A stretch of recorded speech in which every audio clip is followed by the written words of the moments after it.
Good evening. Welcome to MUFON Los Angeles. My name is Steve Murillo. I am the State Section Director for MUFON LA. We have a great program in store for you tonight. Paul Stonehill has come to talk to us tonight about UFOs, and specifically UFOs over Russia and Eurasia. In a special appearance here, Paul Stonehill, who is an author, will present highlights from his recent book, which has been co-authored with Philip Mantle, called Mysterious Sky, Soviet UFO Phenomenon.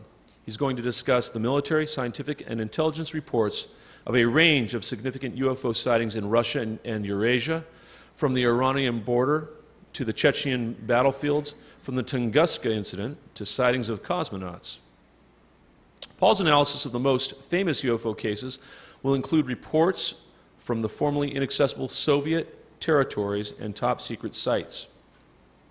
Paul's extensive knowledge on the subject stretches back in history to reports during the Tsarist regimes, to modern revelations of top-secret Ministry of Defense UFO research programs.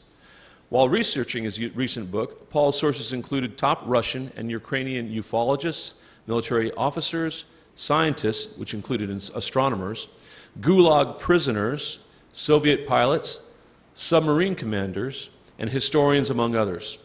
Perhaps one of the most fascinating aspects of his research are the reports he gathered of USOs, which are underwater submersible objects witnessed by Soviet seamen all over the world. Paul Stonehill's other book, The Soviet UFO Files, was published in 1998. He is fluent in Russian and has been a media consultant, lecturer, and researcher of Russian and Asian paranormal phenomenon. He has been featured in many television programs on the History Channel, Discovery Channel, TLC, and more. So with that, I'd like you all to put your hands together for a warm welcome, and please greet Paul Stonehill.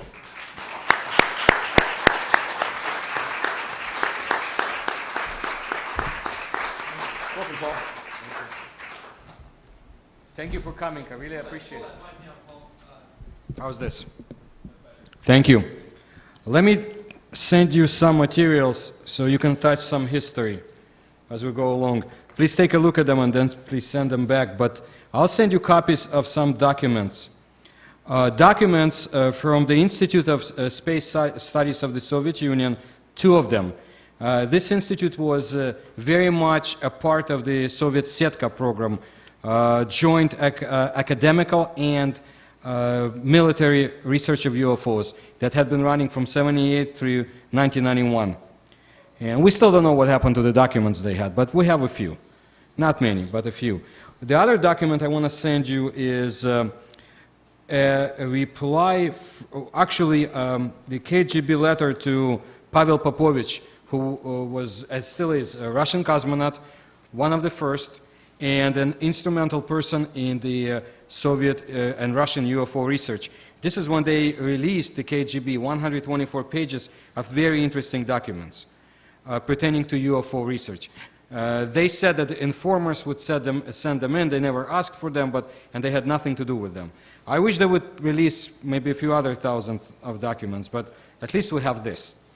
The other one is, the last document, dated 1993, is the official response from the Ministry of State Security of the Russian Federation, again to Russian ufologists, stating that we don't have any documental materials about this crash of the flying saucers in the area of the town of Roswell, United States, in 1947, which in itself is very, very interesting because they definitely had those documents. Stalin did, and we'll get to that. I will also send you two original publications. One is from 1991, newspaper for the UFO study. It doesn't exist anymore, but in its time it did a lot of breakthroughs. And one of the first Soviet semi-underground magazines pertaining to UFO research. So you can take a look at them. It is history, and I hope you enjoy it.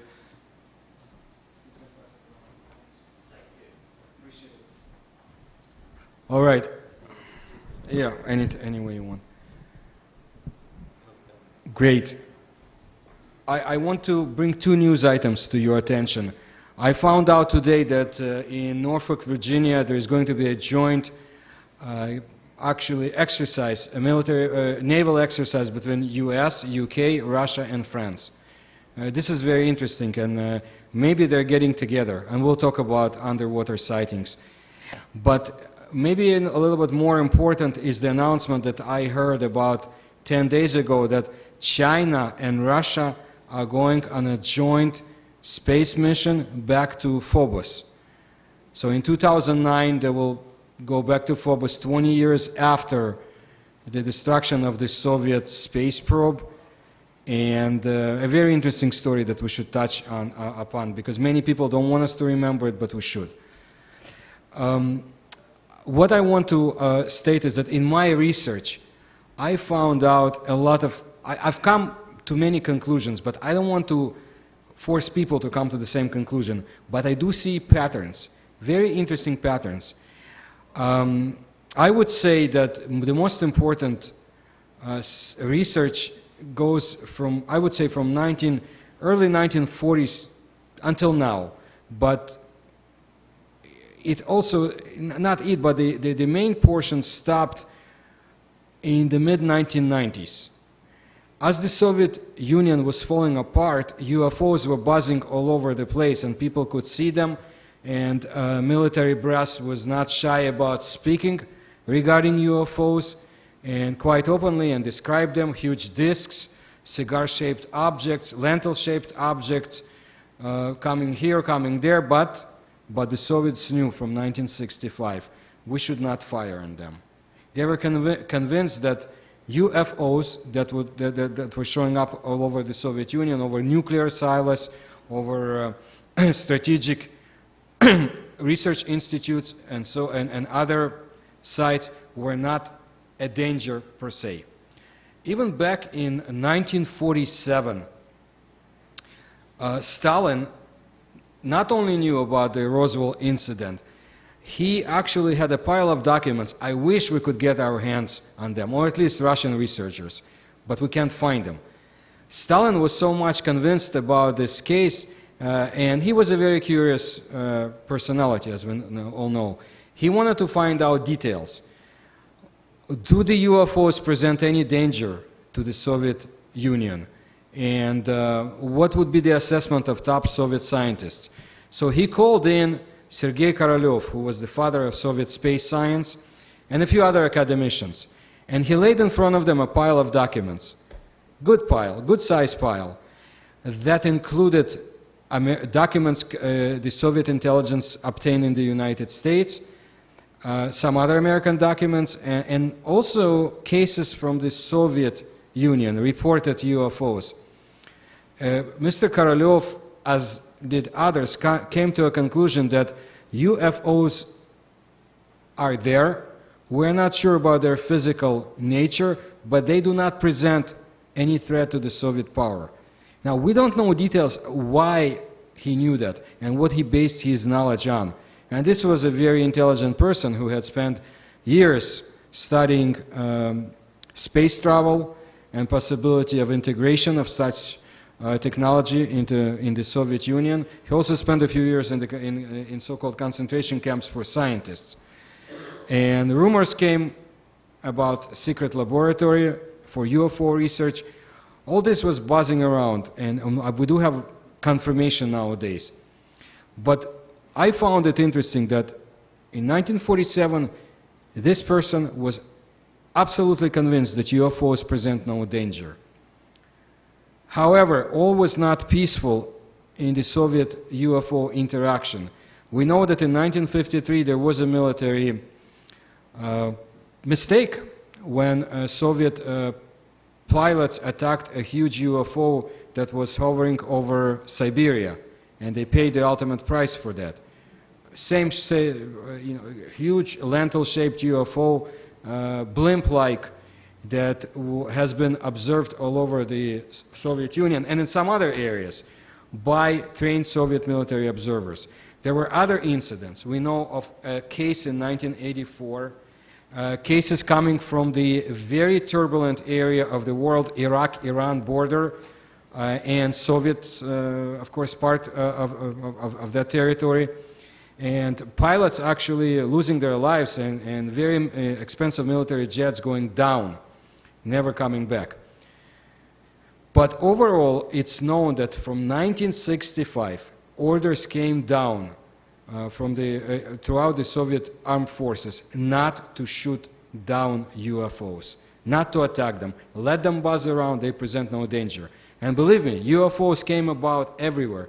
From the very first day when the Soviets sent their space satellite, I believe 1957, up into the sky, UFOs were there.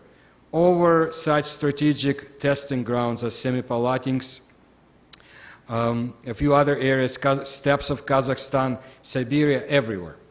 And they were reported not just by everyday people, which we always should pay attention to and not disregard information coming from such sources, but trained military observers, trained KGB informants, prisoners who were quite educated but had to spend their time in concentration camps in very desolate areas where UFOs would come to.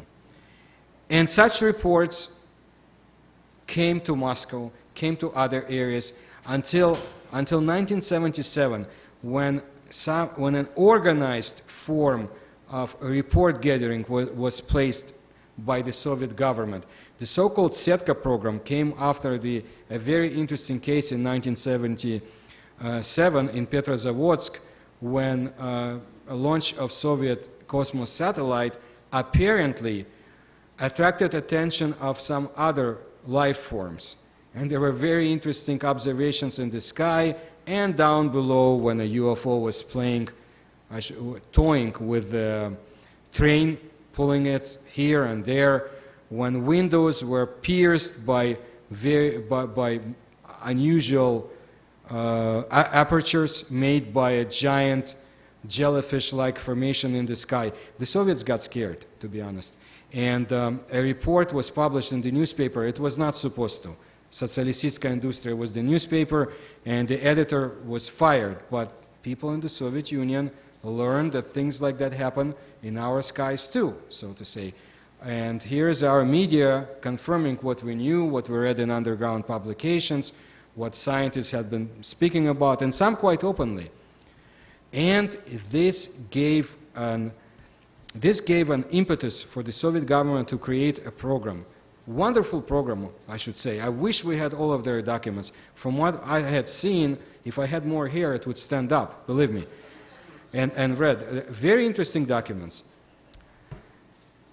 The program was called setka, net, and it consisted in two parts. One involved scientific institutions, top Soviet institutes, and some very reluctant scientists, because it was a dangerous subject. People did not want to get burned. Nobody knew what the Politburo will decide at the end. And I'll tell you why. We'll get to something that happened 10 years before 1977.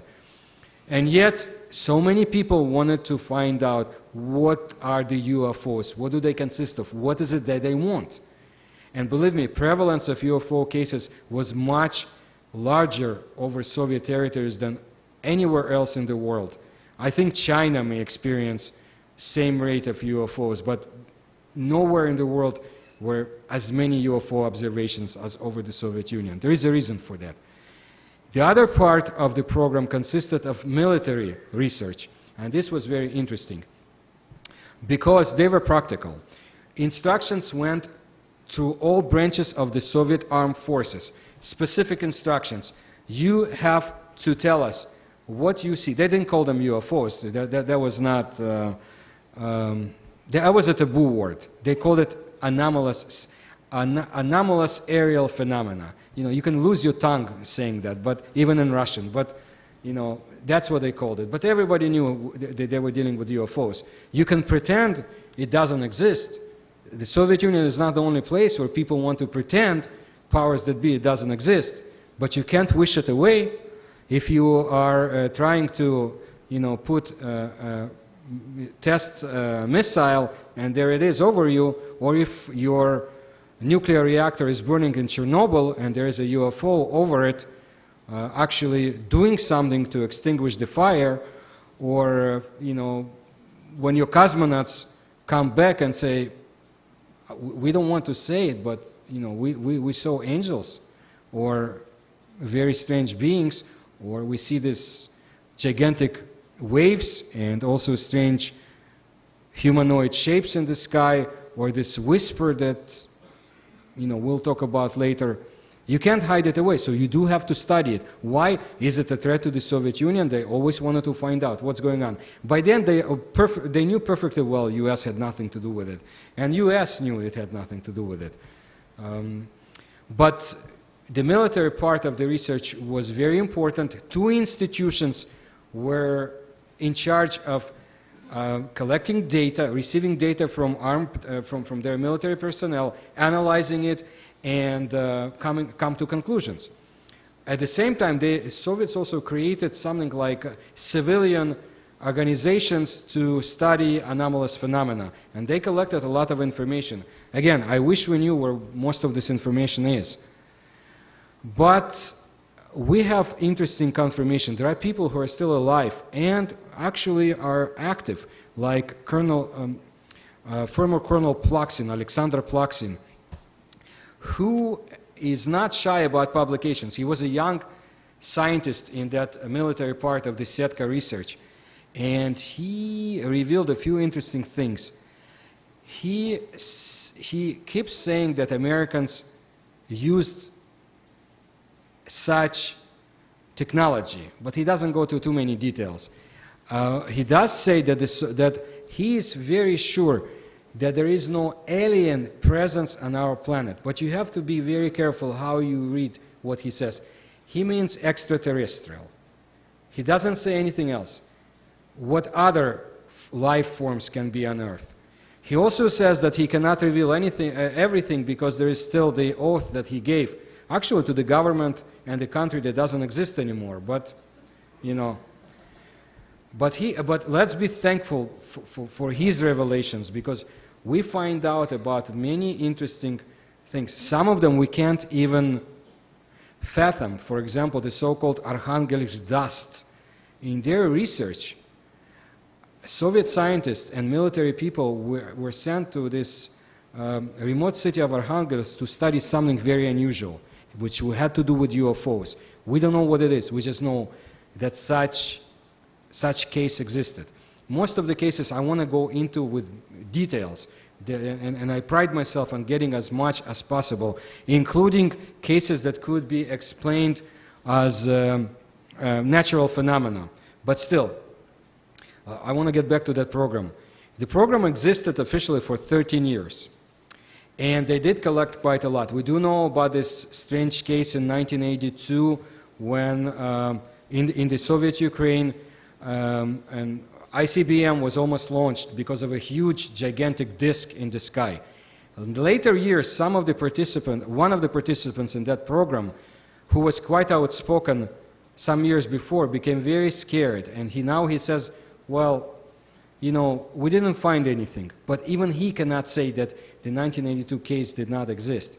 This was very unusual, because usually when UFOs used to fly around Soviet military silos, they would not do anything like that.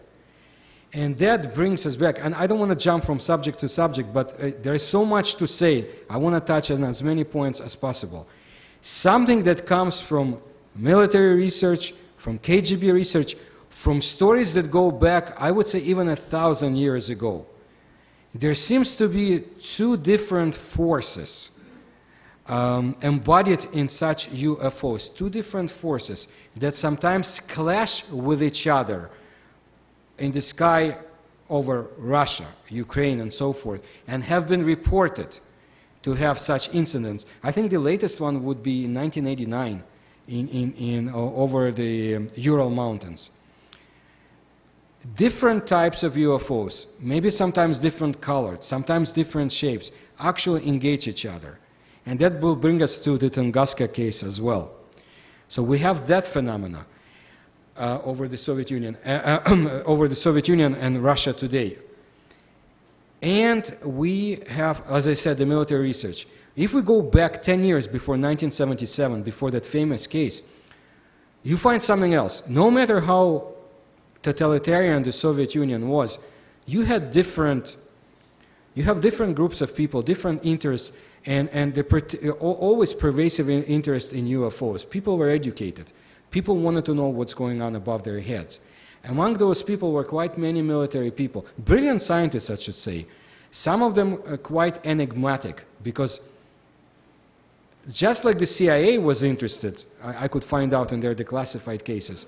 So, I am, and other people, what pushed Soviet military scientists and generals in 1967 to demand, if I can use this verb, to ask the Soviet government to permit them to come to in front of the television, before Soviet television audience, and ask Soviet population to help them find out about UFOs and their cases and so forth. This was not any secret program. This was actually a joint program of scientists like Felix Ziegel, one of the top Soviet UFO researchers, and military generals. They came hand in hand in front of the television and said, this was unusual. I can't foresee it in the United States or in other countries. I know in China they do, but not here. And speak to the Soviet population, give an address of an entity to send their reports to. Even that, if that entity was some secret, sinister organization, even then, you would get information that you would never get before, but it was not. However, very shortly after that, another group in the Soviet armed forces was very much against this incident, and they forced, with the help of the Politburo, Kosygin at the time, and Brezhnev, they forced the closure of this society, so to say, and more problems for UFO researchers. And something else I find very interesting. Did you know that American debunkers were very much liked in the Soviet Union? And you could get books by Donald Menzel, and also some other well-known debunkers here, like Mr. Oberg. Their articles were published, openly in the Soviet Union. These guys were liked, let's say, by the Soviets. I don't want to impugn anything to them, but maybe they were used for the purposes of the Soviet government. But I also want to add that the Soviet government in itself, it wasn't like some dedicated force that knew what they wanted to do. They, had a goal, end goal in themselves. They were scared. They were running around just like everybody else. And they knew that Americans were spying on them. And Americans had very good agents who spent time reporting cases back to the CIA about UFOs. Of all the problems, in the Soviet Union, yet they were sending back interesting cases. Whatever was declassified is wonderful. We put some in the book, but besides that, it's the information you get. Of course, attention to the Iranian border, and this was 1950s. We didn't have the present Iranian leadership there, but still, other strategic areas, Siberia. Also, they paid attention to this same 1967 case when Soviet military officials spoke to Soviet audience. They paid attention to that. They paid attention to Ziegel and a few other cases. Also, they wanted to know about so-called Nazi discs. What did the Soviets know? And so American agents were working in the Soviet Union. What's interesting to me was the case coming from my city of Kiev in Ukraine. In 1989, a group of American guests with a CIA agent among them went to visit one of the top Ukrainian academy, and one of the top scientists there told the American agent, he didn't know who he was, he said, tell me about UFO research in the United States. They were still naive. They thought it was going on openly, and information was exchanged. And he asked, what's going on? Because here, we scientists very much believe into it, and we have groups that study it. And this is true. I would say from 1946. 1946 was the official birth date of Soviet ufology, when a writer, a former military engineer and veteran, published a science fiction story about the Tunguska incident, and it attracted attention. He offered the idea that this strange object, or more than one object, that exploded or imploded over Siberia was actually an alien craft. And it was like an explosion. People in the Soviet Union, those who found out, started getting interested. There were so-called underground research, not dissident-like, but still unauthorized research. People talked about it. There were brave people like Professor Burdakov, who is a giant as a Soviet scientist and as a brave UFO researcher, who was not afraid to ask questions under Stalinist times when he could have been sent to a very faraway place. Yet, he asked questions, he spoke, he wrote down, he made comparisons, and he wasn't afraid to ring some bells. And from 1946 on, with aid of people like Felix Ziegel, who, by the way, participated in this in an expedition in Central Asia next to Menzel. Menzel was a few miles away from him. This was a very interesting coincidence, and he was in another part of the world. And I found out a lot of coincidences in my research, and it's incredible. But the point is, people in the Soviet Union were interested, wanted to know about UFOs, and the government wanted to know why there are so much reports coming from the military. Why are the UFOs all over the place? But not only UFOs, also so-called USOs, unidentified submersible objects. I very much like to collect information about it, and it comes in handily. I wish I had more, but unless and until the files of the Soviet and Russian naval intelligence are ever declassified, and I'm not holding my breath, we will not find out everything. But what we do know makes one more than just interested. Soviet military submarine commanders and naval commanders reported encounters with gigantic craft, submersible craft, moving about at incredible speeds, gigantic wheels reported at incredible depths of the sea and the oceans, strange lentil-shaped objects that they would encounter not far from the United States waters, actually, ascending and descending from the ocean. Lakes, deep water lakes in the Soviet Union was one of the most interesting cases reported in 1982. 1982, I mentioned it before once or twice, it was one of those years where, at least in the Soviet Union and Eurasia, you had a lot of cases coming like waves of UFO and USO observations. Well, in 1982, in the Baikal deep water lake in the Soviet Union, during some tests, they discovered gigantic beings, gigantic 3 meters tall. What would it make? 9 feet, I take it, who were moving around, going around their business, not having any any equipment to help them breathe, dressed in some strange silvery uniforms or suits, call it whatever you want. Of course, Soviets became concerned. Who is it that's lurking in our waters without our permission? So they tried to capture 1 or 2 beings, and as a result, they lost a number of their frogmen, because these frogmen were pushed out from the water at incredible speed, and you can't do that. You have to go through stages. And whoever gave that order was not very smart, but the Soviets learned fast. And so one of their generals, Derenenko was his name, was sent immediately to the Issyk-Kul lake.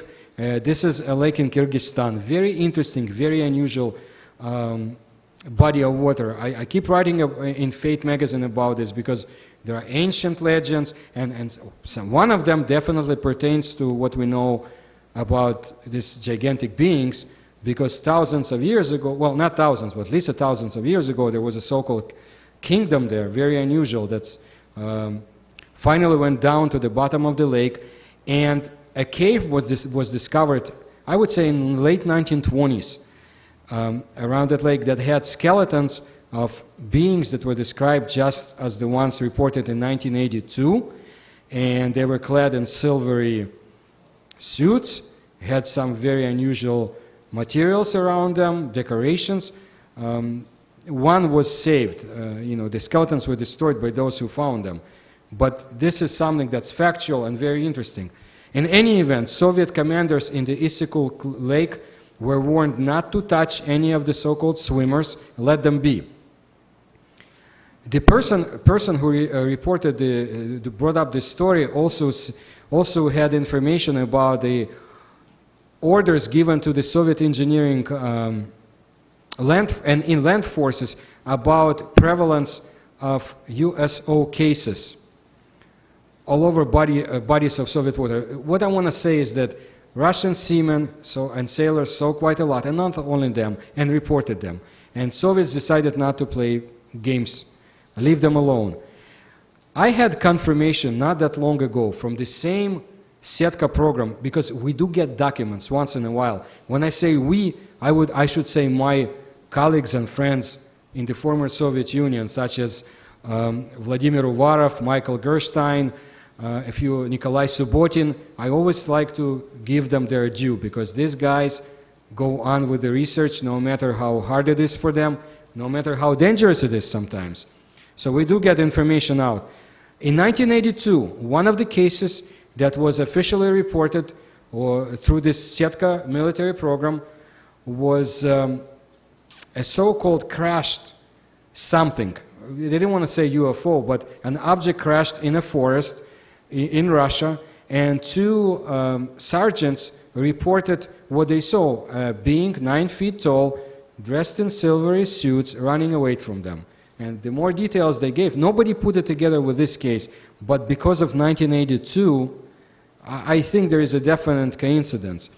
I also had some other reports from Russia of similar beings that were sighted in the lakes, again, in the areas where you have a lot of UFO cases. For example, North Russia, around St. Petersburg, Leningrad before, and a few other areas.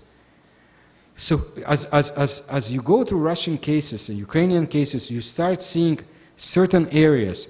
And during the years that I've studied UFOs, I kind of made a map for myself to see what's going on. And you see it's Central Asia, Iranian border, the so-called Pamir Mountains that stretch through Central Asia, North Russia, Black Sea, some areas in Central Russia. And then when Mr. Plaksin, whom I mentioned, the scientist who was involved in that program, when he came out with his reports, you see, apparently the setka program made their own map of Soviet UFO sightings. And I got to tell you that, we were very close. Because you can't, no matter how much you try, you cannot silence people. You can do as much as you can, but you can't. So there are different ways. Either you lie and pretend UFOs don't exist, or they're swamp gas, or and go to devious ways. Well, I think this is what's happening in the United States. Or you lie, as in the Soviet Union, they try to lie, but at the same time they had to admit UFOs existed and were interfering with their military tests. And you had to say, well, this strange aerial anomalous phenomena may not be UFOs, but has to be studied. Or you do like they do in China, openly, with the help of the government, get to it, get the best and the brightest, as they do with other things, and get to the bottom of the problem. And I think they may be ahead of us, just like we have this case with them and the Russians going to Phobos. Phobos, I need to touch on that, is a moonlet of Mars, so is Deimos. Hundreds of years ago, and maybe thousands of years ago, humans knew that they were of artificial origin. Then came the Middle Ages, Dark Ages, and people were forced to forget. Until 1876, when an American astronomer discovered them, nobody basically knew about them except for Jonathan Swift, who described them in his novel very, very closely.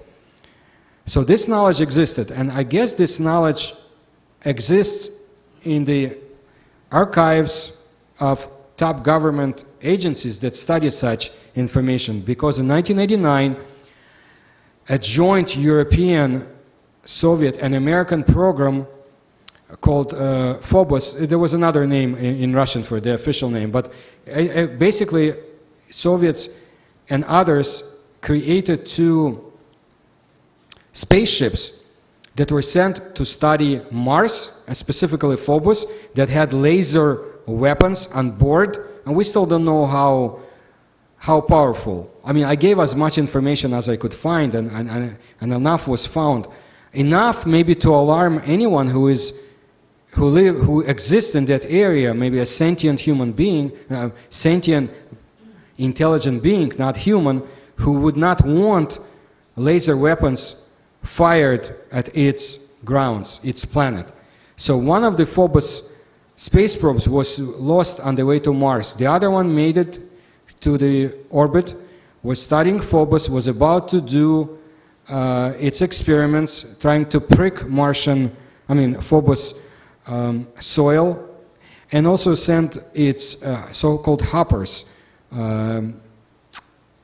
an equipment to ride around and hop around the planet and collect soil samples. Anyway, on March 28, 1989, something spinned that space probe out of the orbit, spinned it very hard. And that something happened to be an object, a lentil-shaped object of 25 kilometers more or less in size, that was photographed by Phobos, and photograph was sent to Earth. So Globkosmos, Soviet space agency, had it. Americans, of course, knew about it because JPL apparently received information daily, if not more often. So did the other powers that were interested in the Phobos program. I read tons of Soviet newspapers from the period. We were able to purchase it back, I think, about in 1990. They don't sell that material anymore. It doesn't, they keep it shut down. But when I read interviews with Soviet officials, I couldn't believe it.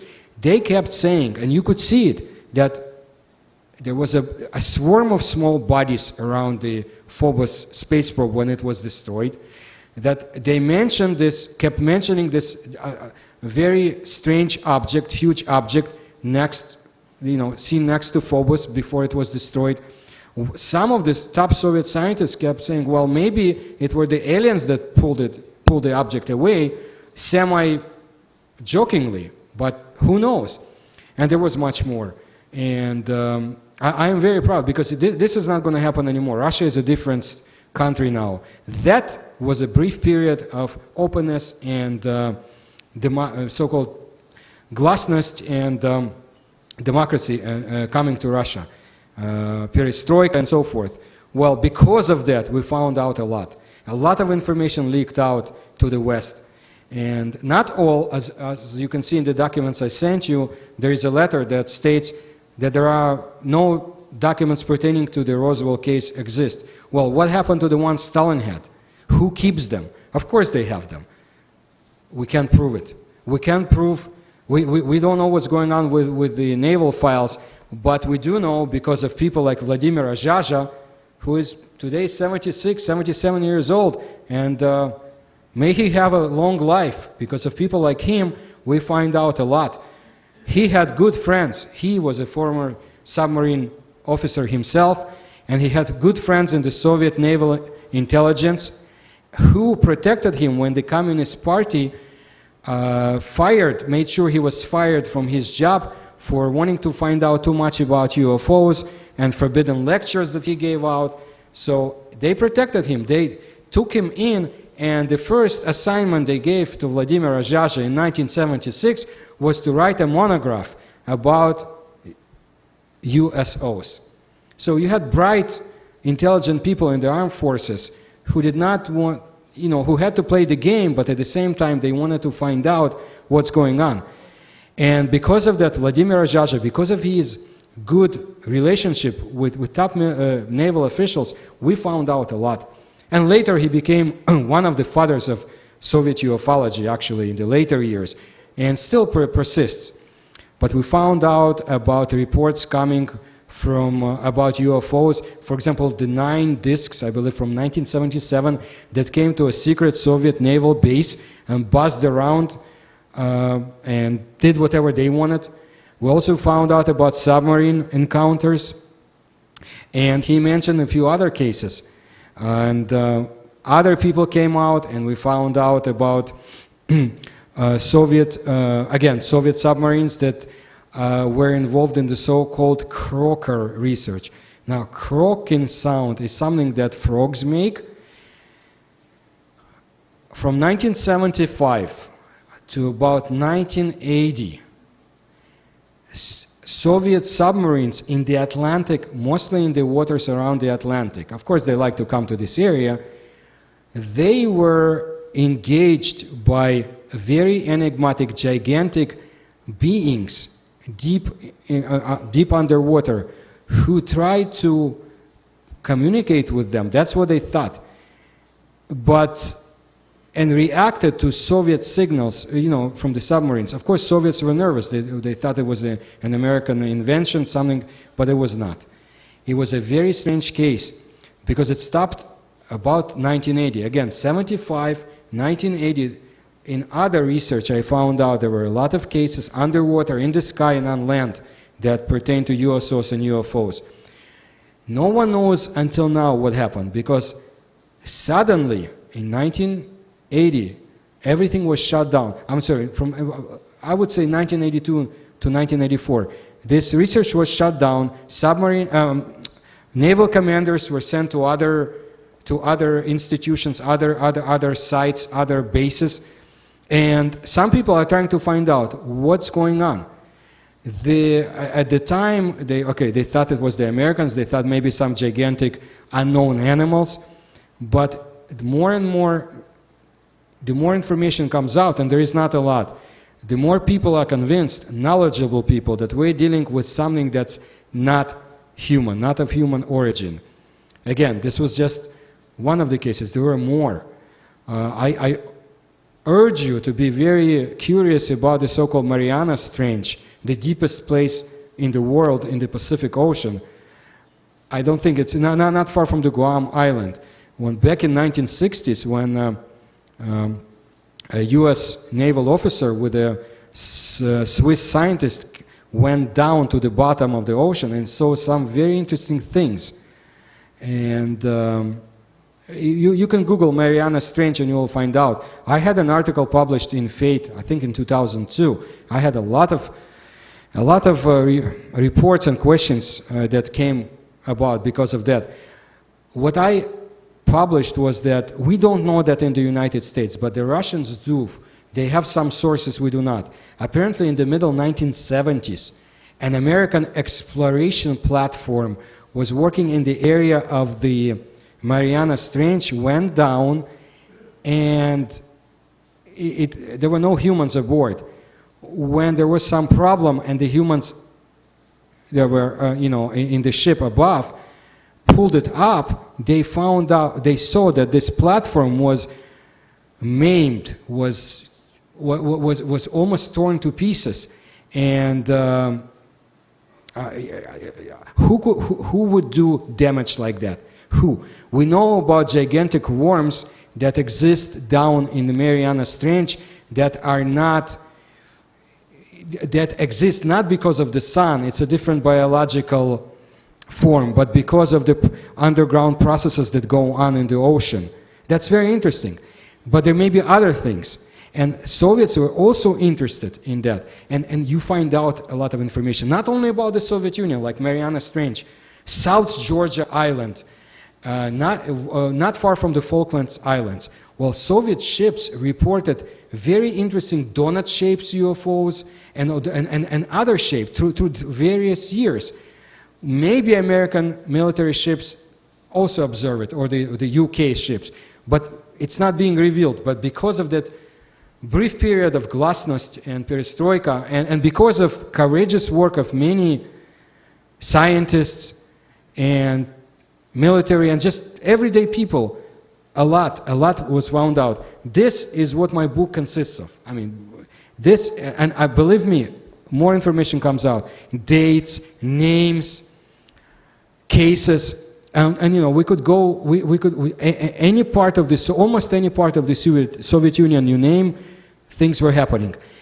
I want to, in my opinion, UFOs had been attracted to the Soviet Union because it was a huge land, because of the regime that they had, because of fear of consequences of unusual experiments, because they were engaged in very, very bad experiments. Ecology of Russia and Eastern Europe will suffer for generations, unfortunately, because of that, as will the human genetic genetic pool as well, because of explosions, because of nuclear tests, and UFOs were always present, almost always present over such areas, because of contamination, soil contamination, because of ammunition that was dropped into the oceans. Of course, Soviets were by no means the only ones doing it, but Chernobyl happened in the Soviet Union because of stupidity, because of oversight. And what I find very interesting is the report that yes, UFO was on site very shortly thereafter and emitted a ray of light, a ray of something that actually reportedly put down the fire in the 4th nuclear reactor, helping extinguish further damages. UFOs were in the area before and after. It's not reported here a lot, but we have information that UFOs came to Kiev thereafter and the area. And that's not the only place. There is a lake in Tajikistan called Sarez, S-A-R-E-Z. You can look it up. There are wonderful pictures. Some of my information you can find on the internet, but I'll be brief. That lake was created because of an earthquake. It's up at the top of the Pamir Mountains. There is a dam that's holding it. If there is a powerful enough earthquake and this dam is broken, I believe 50 billion cubic feet of mass of water will flow down, and Afghanistan, portions of Afghanistan may be gone, as well as some other countries. This would be a disaster of biblical proportions. With all the problems they have, all they need now is a flood, you know. But this may happen. What's interesting is that UFOs have been sighted coming in and out from the body of the Lake Sarez. Who sighted it? A Soviet intelligence outfit that was placed to keep an eye on SDI programs of the United States, on American satellites and so forth. So they had equipment to see what's going on next door. And you can see the same. Again, a lot is happening in the mountains of Pamir Mountains, also close to the Iranian border, and in China too, close to Tibet. And by the way, when I spoke about those gigantic beings, one of the people who confirmed the story in 1982 when they tried to capture these beings was a very interesting personality, Mikhail Demidenko. A great guy. He passed away a few years ago. A great writer who was fluent in Chinese, a few other languages, who was Khrushchev's personal interpreter, and a Soviet consultant with the Chinese Red Army. When he was in the Tibet area, he had to be very careful. Of course, this was during the not very pleasant times in Red China, and he could easily be damaged as well, but even if he was a Soviet comrade. But he spoke to a few people, to a few monks who could see that this person could be engaged in conversations, and he was told of interesting stories, especially about gigantic beings described, just as I told you, those live swimmers were, who for ages have slept in the caves of Tibet. And this person is not into believing in Shambhala or some other, underground kingdoms. He was a very sober guy, but he reported that too. That's another confirmation. So what I see is that definitely something is happening underwater. Not only in the Soviet Union, in Argentina in 1960 there was a case of, I believe, 3 gigantic submarines that were cornered, so the Argentinians thought, by their navy, and they tried to bomb them. Khrushchev was very much interested and sent his diplomatic representatives to find out what's going on, because we also had cases like that in the Soviet Union. You can see things are happening, and that's why I mentioned the joint exercise between US, UK, and Russian and French navies. Maybe it has nothing to do with such cases, but my fervent belief is that at the top, they exchange information, they can spy at, after each other, CIA, KGB, and so forth, but at the very top, they may know more than we do. And what else is interesting, I found that when at the periods of history when Soviets and Americans were close together, for example, during the détente in 79, from 77 to 79, there was very close friendship. There were joint space missions in 75. There was a lot of exchange of information. People believed that maybe there could be a convergence of the two systems. Maybe we don't have to fight each other. And as the closest cooperation comes about, Afghanistan war breaks out. Nobody still knows in the Soviet Union, believe me, who signed the order. There was a Politburo of a few people, Ustinov, Brezhnev, other people whose names are not that, not that important, but we still don't know who pushed them. Brezhnev did not remember that, and that was not surprising. Kosygin never, Ustinov, the defense minister, never, he said, it wasn't I, but because of that war, détente was destroyed. And Soviets and Americans became, I remember that, Soviets and Americans became very bitter enemies. Cold War came about again. We go through a very interesting period, early 1980s. Again, a lot of UFO reports, a lot of USO reports. No more joint programs until Gorbachev comes about. And Gorbachev, I'll mention him a few minutes later. This person definitely knows a lot. Gorbachev comes about, he brings hope and promise. A lot of people in the Soviet Union wished he was a little bit more forceful and kept the Union together with all the changes he brought about, but it hasn't happened. However, Berlin Wall came down, friendship ensued again, Soviets left Afghanistan, not defeated, but because they promised, things happened. Joint mission to Phobos, 1989, things happened. And then the Soviet Union falls apart, time of trouble come about.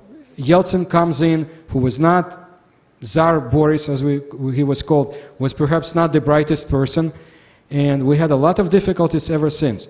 And as a result, you see joint program between the Chinese and the Russians, and we're not friends anymore. Again, US and Russia are not friends, and there is no joint research.